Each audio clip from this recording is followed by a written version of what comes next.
Subscribe to our YouTube channel. Press the bell icon to get the latest updates. चुनावी जनसभा में इकट्ठा हुए बीएसपी व शिरोमणि अकाली दल गठबंधन के सभी छोटे बड़े पदाधिकारियों, नेताओं एवं कार्यकर्तागण, आज आप लोग पंजाब स्टेट में विधानसभा के लिए हो रहे आम चुनाव में कोरोना नियमों का पालन करते हुए अपने गठबंधन के सभी उम्मीदवारों के समर्थन में तथा मेरे साथ साथ अकाली दल के प्रमुख श्री सुखबीर सिंह बादल जी को भी सुनने के लिए यहाँ भारी संख्या में इकट्ठा हुए हैं, तो उसके लिए मैं आप सभी लोगों का हार्दिक दिल से आभार प्रकट करती हूँ। हालांकि आज के प्रोग्राम में आदरणीय श्री प्रकाश सिंह बादल जी अपने खराब स्वास्थ्य होने की वजह से हमारे बीच में नहीं आ सके हैं। ऐसे में मैं कुदरत से इनके जल्दी ठीक होने की भी कामना करती हूँ।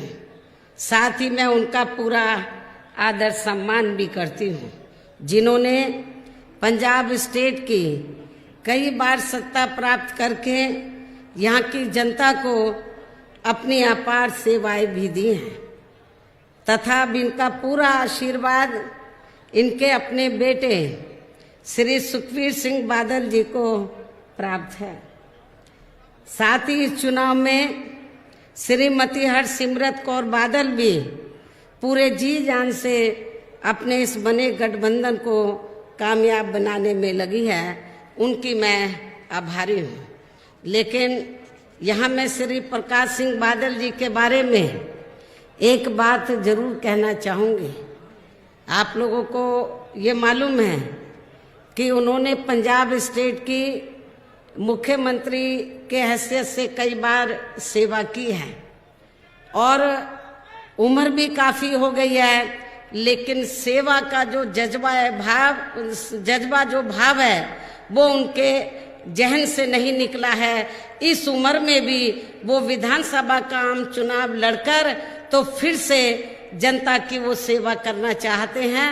उनको ये मालूम है कि मेरा बेटा तो काम में लगा है, लेकिन उन्होंने ये तैयार किया हुआ है कि जब तक मैं ठीक हूँ, स्वास्थ्य मेरा थोड़ा ठीक है, जब तक मैं चलने फिरने लायक हूँ, मैं पंजाब में अपने लोगों की सेवा करता रहूँ।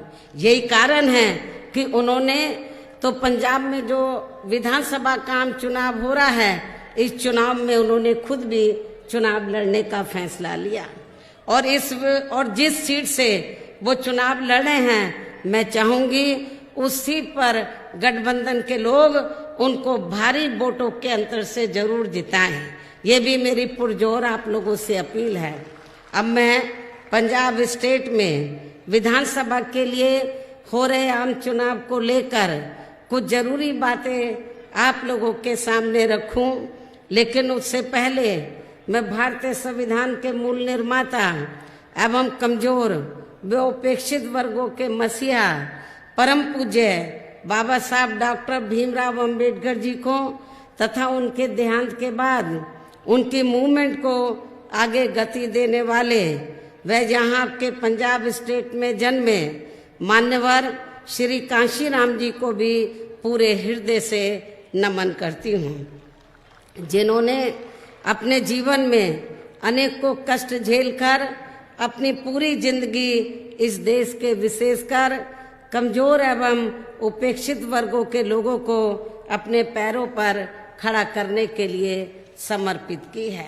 जो अब ये दोनों हमारे बीच में नहीं रहे हैं और अब इनके अधूरे पड़े कारवा को पूरा करने के लिए हमारी पार्टी पूरे देश में काफ़ी जी जान से लगी है। और इसी परिप्रेक्ष्य में ही बीएसपी ने यहाँ के पंजाब स्टेट में इस बार विधानसभा का आम चुनाव शिरोमणि अकाली दल के साथ गठबंधन करके लड़ने का फैसला लिया है। और अब मैं इस बने गठबंधन को कामयाब बनाने के लिए आप लोगों को ये कहना जरूरी समझती हूँ कि आज़ादी के बाद शुरू में काफ़ी लंबे समय तक केंद्र व देश के अधिकांश राज्यों के साथ साथ आपके पंजाब स्टेट में भी कांग्रेस पार्टी की ही सरकार रही है। और आपके पंजाब स्टेट में तो अभी भी यहाँ कांग्रेस पार्टी ही सत्ता में आसीन है।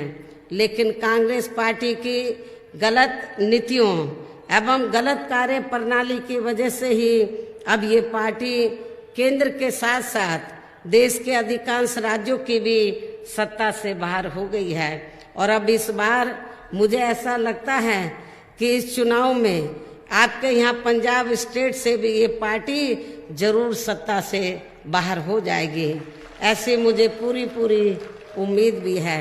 इसके साथ ही ये पार्टी जबरदस्त जातिवादी होने के कारण शुरू से ही हर मामले में यहाँ दलित, आदिवासी व अन्य पिछड़ा वर्ग विरोधी पार्टी भी रही है और अभी भी है, जिस कारण केंद्र में रही इस पार्टी की सरकार ने इन वर्गों के मसीहा व भारतीय संविधान के मूल निर्माता परम पूज्य बाबा साहब डॉक्टर भीमराव अंबेडकर को भारत रत्न की उपाधि से भी सम्मानित नहीं किया था, जिसके लिए वो हर प्रकार से पात्र भी थे।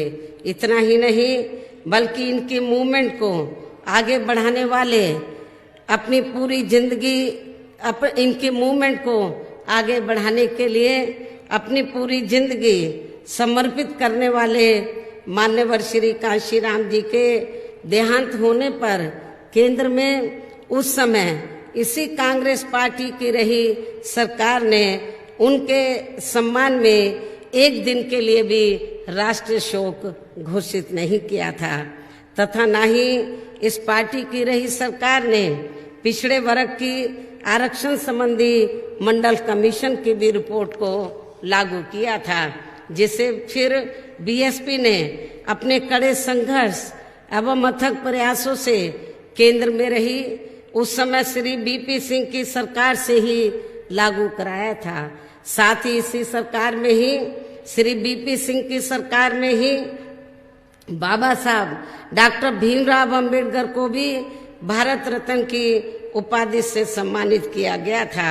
लेकिन अब केंद्र व अधिकांश राज्यों की भी सत्ता से बाहर होने पर यही कांग्रेस पार्टी खासकर दलितों, आदिवासियों व अन्य पिछड़े वर्गों के वोटों की खातिर आए दिन किस्म किस्म की नाटकबाजी करती रहती है, जबकि इन वर्गों के मामले में इस पार्टी की सच्चाई तो ये है, इन वर्गों के मामले में कांग्रेस पार्टी की सच्चाई तो ये है कि कांग्रेस पार्टी जब सत्ता में होती है और इनके अच्छे दिन होते हैं तो तब इस पार्टी को इन वर्गों का विकास व उत्थान आदि याद नहीं आता है, तथा न ही इनको खासकर दलित वर्ग के व्यक्ति को सीएम व अन्य उच्च पद पर रखने का याद आता है, तथा न ही इनको महिलाओं की भी भागीदारी याद आती है। ये भी सोचने की बात है। इतना ही नहीं बल्कि अपने राजनीतिक स्वार्थ में यदि ये पार्टी कुछ समय के लिए अपनी पार्टी में से किसी दलित को मुख्यमंत्री भी क्यों ना बना दे या अपनी पार्टी संगठन में भी सर्वोच्च पद पर क्यों ना रख ले, तो भी वह आपके पंजाब स्टेट की तरह पूरे तौर से आजाद होकर, तो भी वह व्यक्ति आपके पंजाब स्टेट की तरह पूरे तौर से आजाद होकर वह पूरे सम्मान के साथ कार्य नहीं कर सकता है, क्योंकि ये पार्टी उसका रिमोट कंट्रोल अधिकांश अपने गैर दलितों के हाथों में ही रखना ज्यादा पसंद करती है। और ये सब हमें यहाँ आपके पंजाब स्टेट में भी काफी कुछ देखने के लिए मिल रहा है। और इसके अलावा मैं आप लोगों को ये भी बताना चाहती हूँ कि मुझे मीडिया के जरिए ये भी मालूम हुआ है कि कांग्रेस पार्टी ने श्री चरणजीत सिंह चन्नी को यहाँ अपना सीएम का चेहरा बनाया है। मैंने अभी 1-2 दिन पहले मुझे मीडिया के माध्यम से ये जानकारी मिली है, जबकि इस मामले में सच्चाई तो ये है कि कांग्रेस ने अपनी खराब स्थिति को देखते हुए ही इस चुनाव में दलितों की वोट की खातिर मजबूरी में एक दलित को यहाँ अपना सीएम का चेहरा बनाया है। और मुझे ऐसा लगता है कि चुनाव खत्म होने के बाद मुझे नहीं लगता कांग्रेस पावर में आएगी। यदि आ भी गई तो सबसे पहले दलित को सीएम का जो चेहरा बनाया है इसको दरकिनार कर दिया जाएगा। ये भी मैं आपको बताना चाहती हूँ। मुझे नहीं लगता है कि ये पार्टी पावर में आएगी, लेकिन ये सब जानते हुए भी श्री चन्नी ये जब लगा कि उनको सीएम का चेहरा बना दिया है, लेकिन किस मकसद से बनाया है तो उसको भी उनको समझना चाहिए, श्री चन्नी को ये भी समझना चाहिए। लेकिन ये सब जानते हुए भी श्री चन्नी खुशी के मारे हिमाचल प्रदेश के एक मंदिर में आशीर्वाद लेने चले गए, जिसका हमारी पार्टी को कोई ऐतराज नहीं है। अपनी अपनी श्रद्धा होती है, किंतु बेहतर ये होता यदि वो इस मौके पर जब उनको सीएम का चेहरा घोषित किया अभी हाल ही में, तो बेहतर ये होता यदि वो इस मौके पर अपने समाज के संत गुरु रविदास जी को भी थोड़ा याद कर लेते और उनके मंदिर में भी जाकर माथा टेक लेते तथा उनका भी आशीर्वाद ले लेते। लेकिन इन्होंने ऐसा करना जरूरी नहीं समझा, ये भी सोचने की बात है। ऐसे में खासकर संत गुरु रविदास जी के अनुयायियों से मेरी यही अपील है कि वे यहाँ अपने बने गठबंधन को ही वोट देकर इनको अपने संत गुरु रविदास जी की ताकत का भी जरूर एहसास कराएं। इसके अलावा मुझे ये भी बताया गया है कि इन्होंने यहाँ गरीबों, दलितों व इनके संतों, गुरुओं व महापुरुषों आदि के मामलों में अभी तक जो कुछ भी वायदे किए हैं तो उन पर इन्होंने अभी तक भी अमल नहीं किया है। ये भी मुझे जानकारी मिली है। और जो पहले से वीकर सेक्शन के लिए यहाँ पर जनहित की योजनाएं चल रही थी वो भी बंद कर दी गई हैं। लेकिन मुझे पूरा भरोसा है कि जब आपके पंजाब में यह हमारी गठबंधन की सरकार बन जाएगी तो और गठबंधन का जो मुख्यमंत्री है तो वो श्री सुखबीर सिंह बादल जी होंगे। ये हम बहुत पहले ही इसका ऐलान कर चुके हैं। तो मुझे पूरा भरोसा है कि जब श्री सुखबीर सिंह बादल जी तो आपके पंजाब स्टेट के मुख्यमंत्री होंगे तो जो दलितों और शोषितों के लिए तो जो जनहित की योजनाएं चाहे वो सेंटर की है या स्टेट की हैं या यूपी के पैटर्न पर, हमने यूपी में जो वीकर सेक्शन के लिए उनको अपने पैरों पर खड़ा करने के लिए जो अनेकों योजनाएं शुरू की हैं, तो मुझे पूरा भरोसा है कि ये वीकर सेक्शन के लिए सत्ता में आने के बाद उन योजनाओं पर जरूर अमल करेंगे। हमारे संत गुरु और जो महापुरुष हैं उनका भी ये पूरा आदर सम्मान करेंगे, उनको भी पूरा आदर सम्मान देंगे।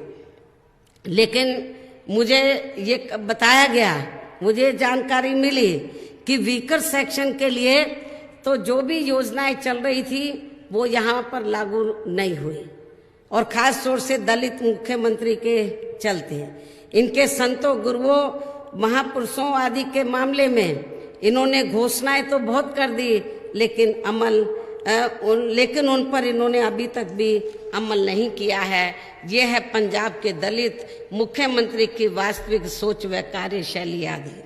लेकिन इससे ये भी साफ जाहिर होता है कि कांग्रेस पार्टी कहती कुछ है व करती कुछ और है, जो इनकी नीति व नियत पर भी काफी कुछ गंभीर सवाल खड़े करता है। इसी पैटर्न पर अब हमें भारतीय जनता पार्टी भी चलती हुई नजर आ रही है, जिसका भी हाल अब पूरे देश में कुछ वर्षों के बाद कांग्रेस पार्टी की तरह ही होने वाला है।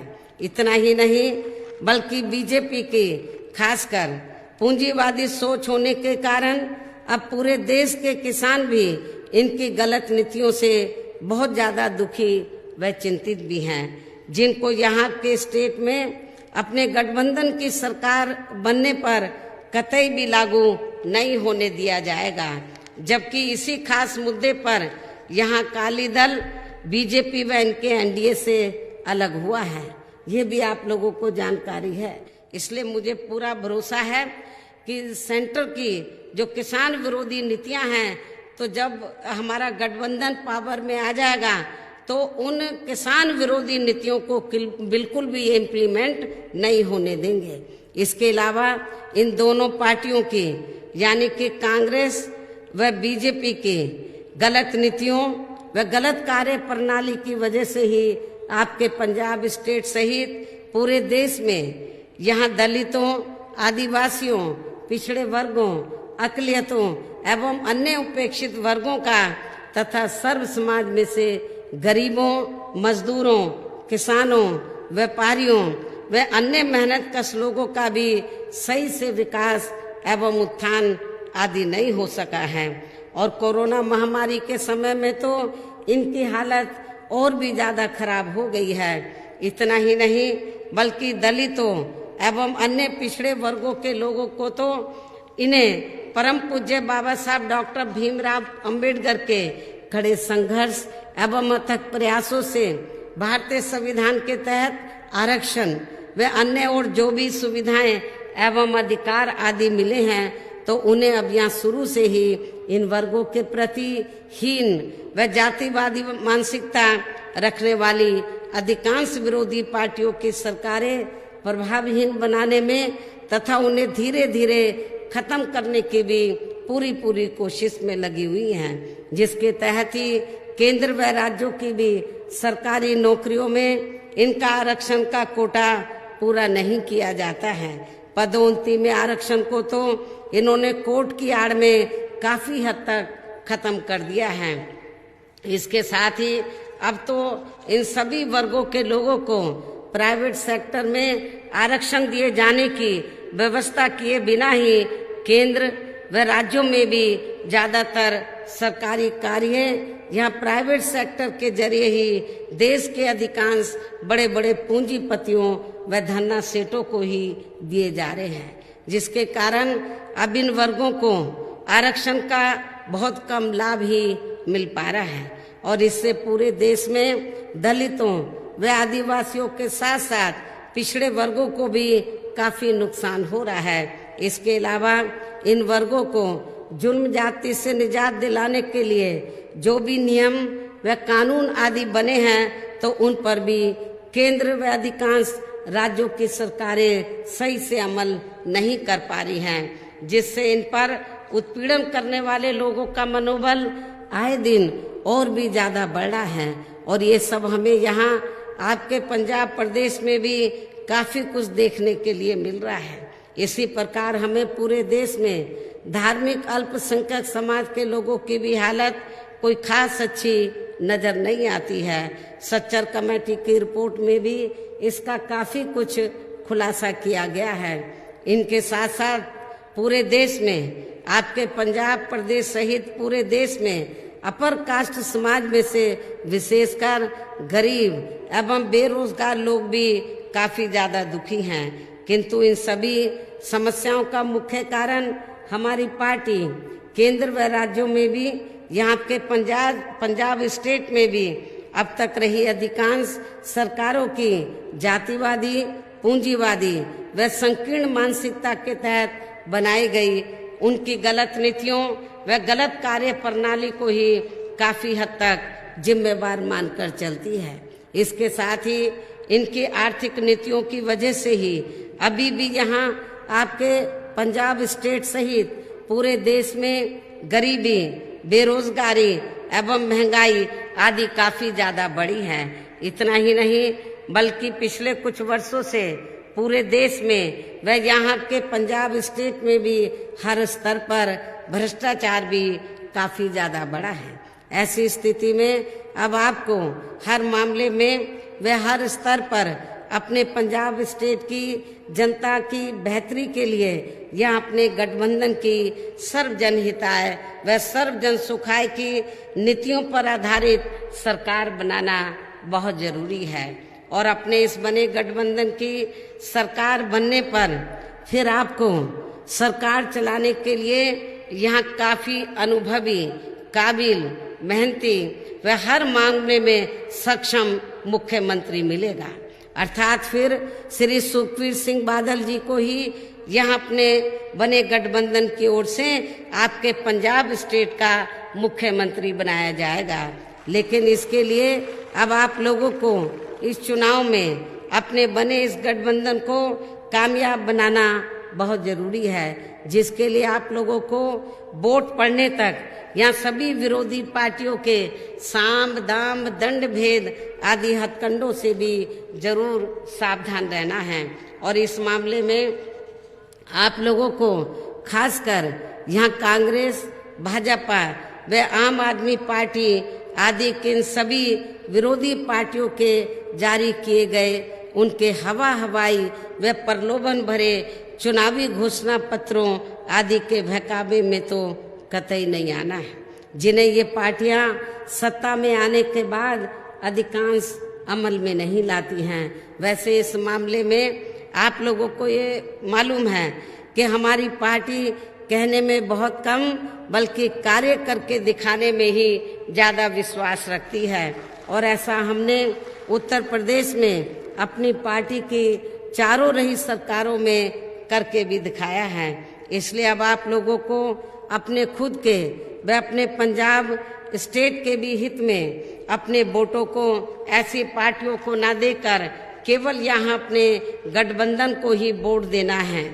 गठबंधन को ही वोट देना बहुत जरूरी है, जो ये गठबंधन सरकार बनने पर यहाँ की जनता के हितों के मुताबिक चलकर आपको हर मामले में बेहतरीन सरकार देगा। और तभी फिर यहाँ आपके पंजाब स्टेट में भी परम पूज्य बाबा साहब डॉक्टर भीमराव अंबेडकर एवं मान्यवर श्री कांशीराम जी आदि का भी सही सपना जरूर साकार हो सकता है। और मान्यवर श्री कांशीराम जी के बारे में मैं आप लोगों को ये बताना चाहती हूँ कि आप लोगों को मालूम है कि जब उनका स्वास्थ्य खराब हुआ था तो स्वास्थ्य खराब होने से पहले जब इधर इलेक्शन हो रहा था तो उन्होंने पूरी मेहनत की थी, पूरी रात दिन मेहनत की थी पंजाब स्टेट में। उनको लग रहा था पहले से कि मेरा स्वास्थ्य ठीक नहीं है, मैं यहाँ पे जन्मा हूँ तो मेरी ये जिम्मेवारी बनती है। यूपी में तो सरकार बन गई लेकिन पंजाब में भी हमारी अपनी सरकार बननी चाहिए। उन्होंने बहुत मेहनत की थी, बहुत मेहनत की थी बीमार होने से पहले, लेकिन आप लोगों ने उनको निराश किया, आप लोगों ने उनको निराश किया। और आप लोगों ने उनको निराश नहीं किया होता उस समय तो शायद वो जल्दी से बीमार भी नहीं होते। वो बहुत मेहनत से लगे रहे, उनकी दिली तमन्ना थी कि यहाँ पर आप लोगों की अपनी सरकार बने, लेकिन अब वो हमारे बीच में नहीं रहे हैं। मेरा तो आप लोगों से यही कहना है कि यदि आप लोग उनके ना रहने के बावजूद भी अब तो गठबंधन बन गया है, अब जब गठबंधन बन गया है और गठबंधन के तहत आप लोग चुनाव लड़े हैं, अब मान्यवर कांशीराम जी तो हमारे बीच में नहीं रहे। यदि ये इस गठबंधन के आप लोग सरकार बना लेते हैं तो मैं समझती हूँ मान्यवर श्री कांशीराम जी के प्रति आपकी ये बहुत बड़ी श्रद्धा होगी।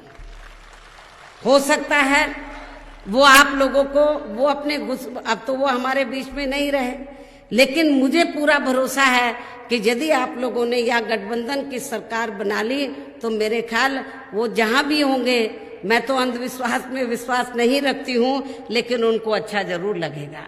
इसलिए मेरी आप लोगों से पुरजोर अपील है कि परम पूज्य बाबा साहब डॉक्टर अंबेडकर ने आप लोगों के हितों के लिए उन्होंने बहुत कुछ सैक्रिफाइस किया था, बहुत कुछ त्याग किया था।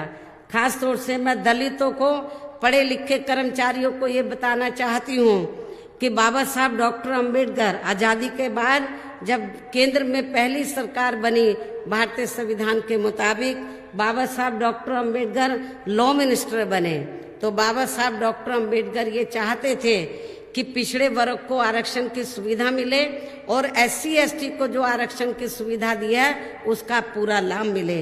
लेकिन कांग्रेस की सरकार उस समय केंद्र में थी, उन्होंने बाबा साहब की बात नहीं मानी। तो बाबा साहब डॉक्टर अंबेडकर ने उन्होंने कानून मंत्री पद से इस्तीफा देकर उन्होंने ये फैसला लिया कि मैं इनसे अपने लोगों के लिए अधिकार मांगने की बजाय मैं पूरे देश के कोने कोने में जाऊंगा और अपने लोगों को तैयार करूंगा और उनको बताऊंगा कि आप लोगों की जो शक्ति है, आप लोगों की जो आबादी है, तो वो हाथी की तरह विशाल है। यदि आप लोग संगठित हो जाएं तो आप केंद्र और राज्यों में राजनीतिक सत्ता की मास्टर चाबी आप लोग अपने हाथों में ले सकते हैं और अपनी सभी समस्याओं का समाधान कर सकते हैं। ये बाबा साहब डॉक्टर अंबेडकर ने आप लोगों को ये बताया था। लेकिन उनके बताए हुए रास्तों पर चलकर मान्यवर श्री कांशीराम जी ने पूरी ताकत लगाई पूरे देश में समाज को एकजुट करने में। काफी हद तक कुछ राज्यों में वो कामयाब भी हुए। पंजाब में तो गठबंधन के बिना आप लोग कामयाब नहीं हुए, लेकिन अब तो गठबंधन बना है। अब कामयाब ही नहीं बल्कि आप लोगों को पूर्ण बहुमत की अपनी सरकार इधर बनानी है। ये भी मैं आप लोगों से पुरजोर अपील करती हूँ। अब मैं आप लोगों से यही दरखास्त करती हूँ, अपील करती हूँ कि आप लोगों को यहाँ अपने पंजाब स्टेट में विधानसभा के लिए हो रहे आम चुनाव में अपने गठबंधन के सभी उम्मीदवारों को जरूर जिताना है। जो गठबंधन के उम्मीदवार आपके यहाँ मंच पर बैठे हुए हैं, हमारे नेता लोग इधर हैं, हमारे गठबंधन के उम्मीदवार इधर हैं, हमारे उम्मीदवार लोग इधर बैठे हैं। तो आप लोगों को यहाँ अपने पंजाब स्टेट में विधानसभा के लिए हो रहे आम चुनाव में अपने गठबंधन के सभी उम्मीदवारों को जरूर जिताना है, इनको जरूर कामयाब बनाना है।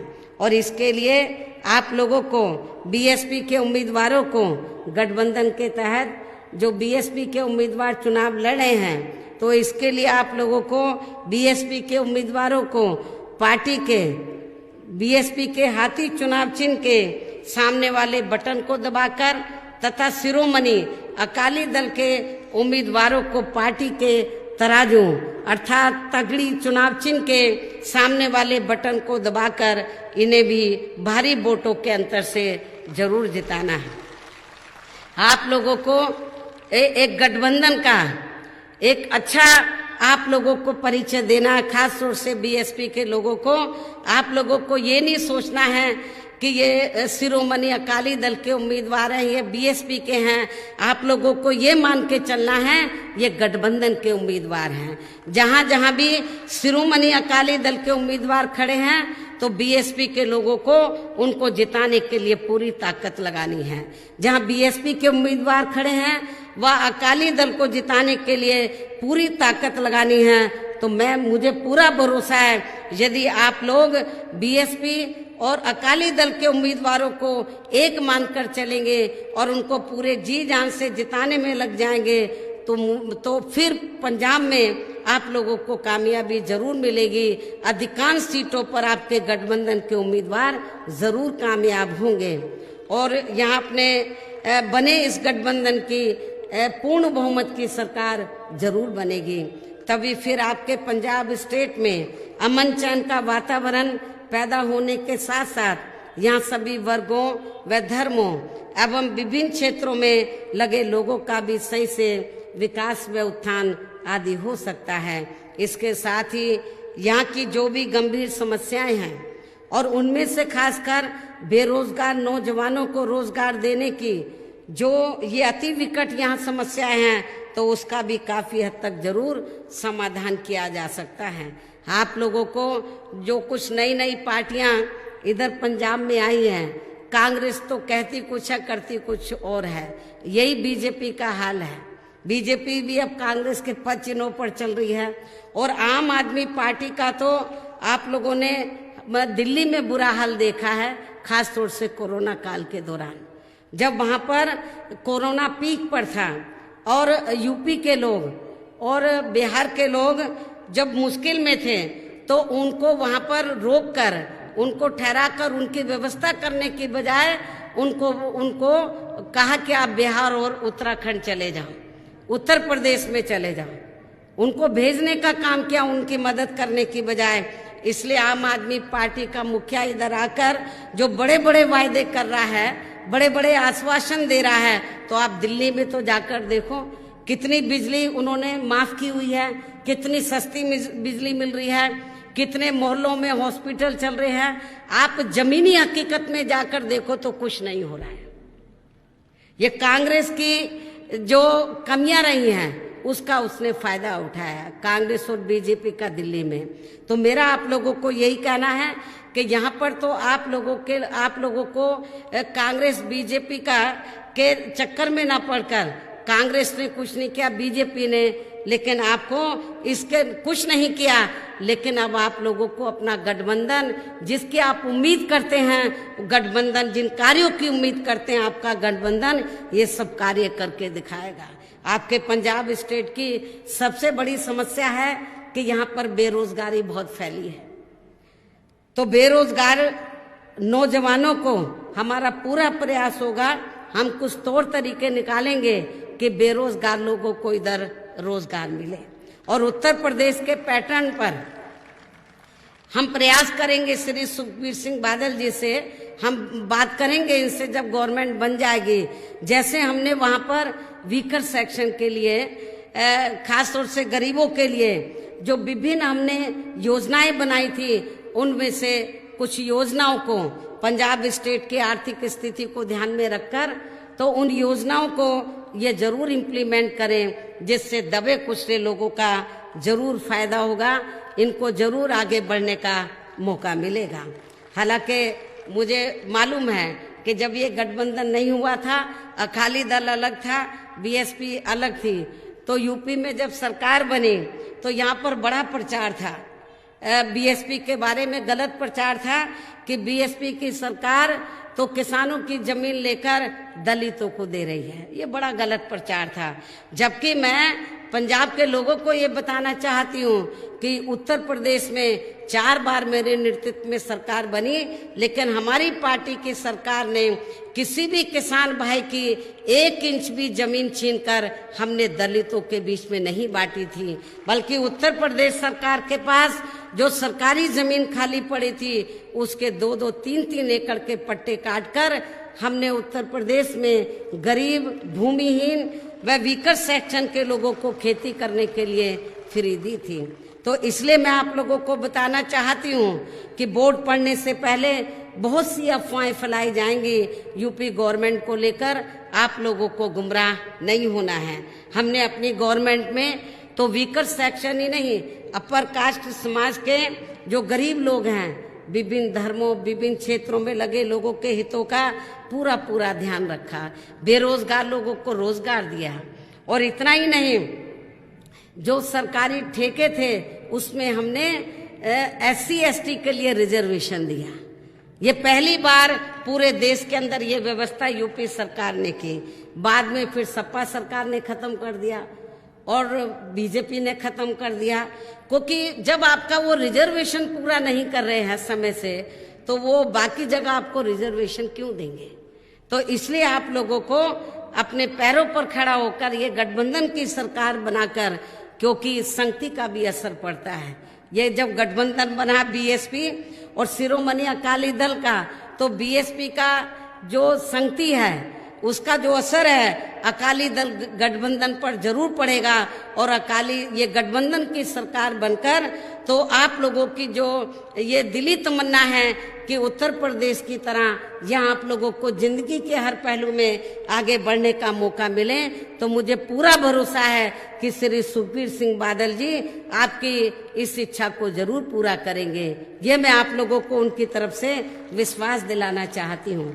उनकी दिली तमन्ना है।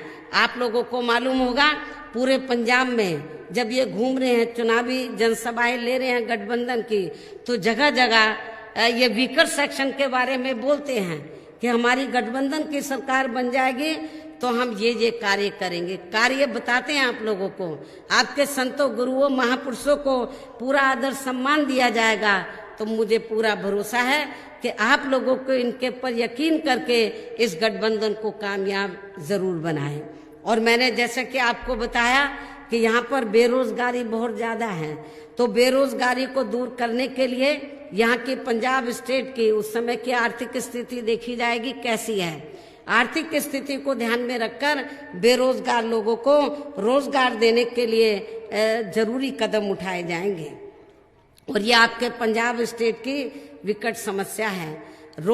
खास तौर से इधर जो रोजमर्रा की जो जरूरतें हैं तो उनको पूरा किया जाएगा, प्रयास किया जाएगा कि उनकी कीमतें ज्यादा ना बढ़े, उनके ऊपर कंट्रोल किया जाएगा।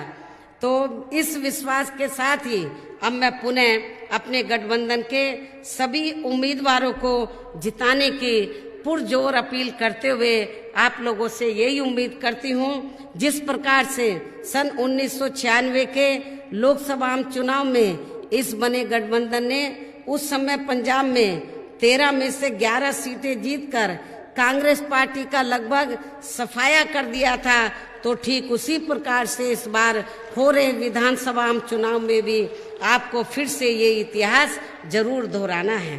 और तब फिर इस चुनाव में भी कांग्रेस में अन्य पार्टियों का भी जरूर सफाया हो जाएगा। और तभी फिर श्री सुखबीर सिंह बादल जी के नेतृत्व में यहाँ बीएसपी व शिरोमणि अकाली दल गठबंधन की पूर्ण बहुमत की अपनी सरकार जरूर बनेगी। वैसे मुझे आप लोगों के जोश को देखकर, खास तौर से आप लोग मेरी एक एक बात को जो बहुत शांति पूर्वक और गंभीरता से आप लोग सुन रहे हैं, तो मुझे आप लोगों के ऊपर पूरा भरोसा है। और आपके जोश को देखकर, आपकी गंभीरता को देखकर तो ये पूरा भरोसा है कि आप लोग पंजाब प्रदेश में परिवर्तन चाहते हैं।